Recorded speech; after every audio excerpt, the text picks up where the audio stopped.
front of my car. Like, please let me go hide in front of the place. I'm drunk. I know you're drunk. I can smell it. I know. So now you're DWI too. Please don't do that. You. No. I'm not. Stop talking. I don't have no STDs. Stop talking. I swear. Stop talking. Fuck it. Stop. Stop. I want you. They're not safe. Please. Stop. My kid. I don't care. Turn around. I'm drunk. You don't let me go to jail? Seriously, come through. Like, I want you. Like, I have no STDs. Let me know. Go ahead and Just say outside here too.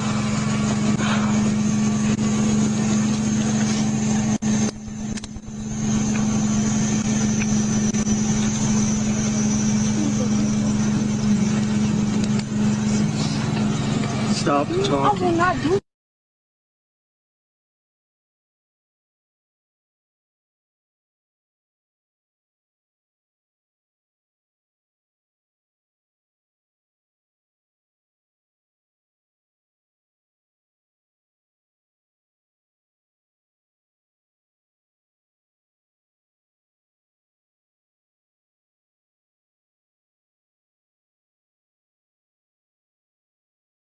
When Black kids grow up in environments that are predominantly all white, and they are not taught who they are, not just spiritually, but culturally, their ancestry, like they don't understand where they rank. They don't understand their position in the society.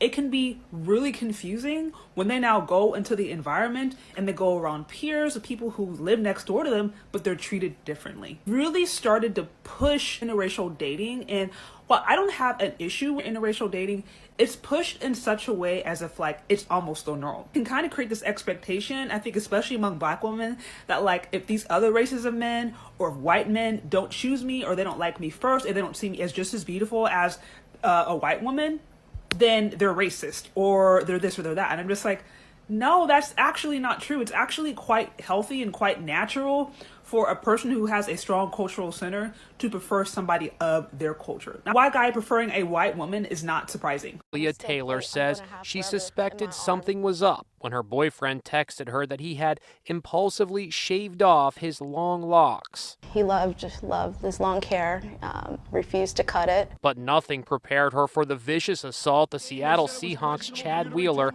allegedly unleashed on her when she got home.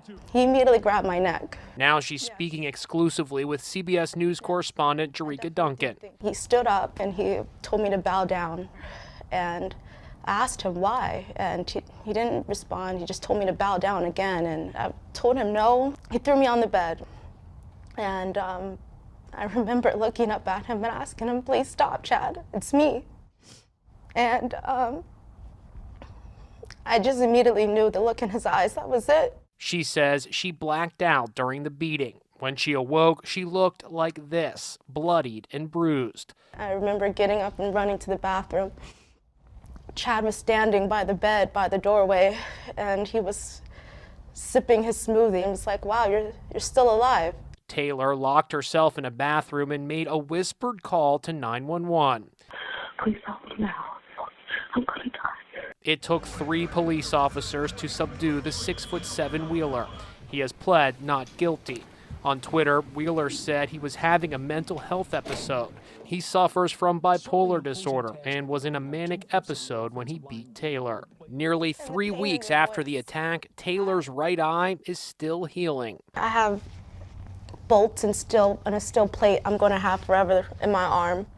I'm going to have to deal with this the rest of my life. If convicted, Wheeler faces 8 to 12 years in prison. He has pled not guilty. 23-year-old Lauren Smith Fields was found dead in her apartment after a date with a man she had met on the dating app Bumble.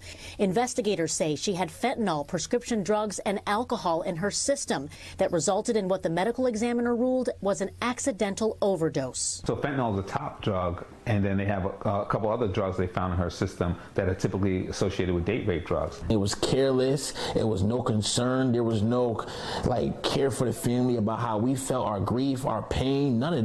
News 4 spoke exclusively to her family last week, who say the Bridgeport police have not properly investigated her death or taken the case seriously.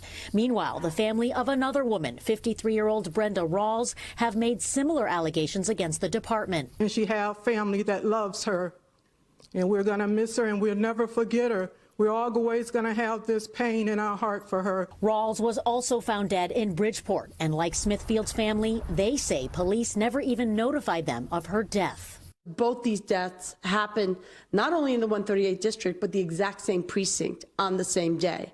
So we have a lot of commonality here, and for me, this is becoming frightening.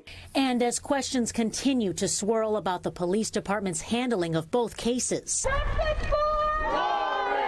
these families say they will continue to demand answers. You're not going to be satisfied with an internal affairs investigation.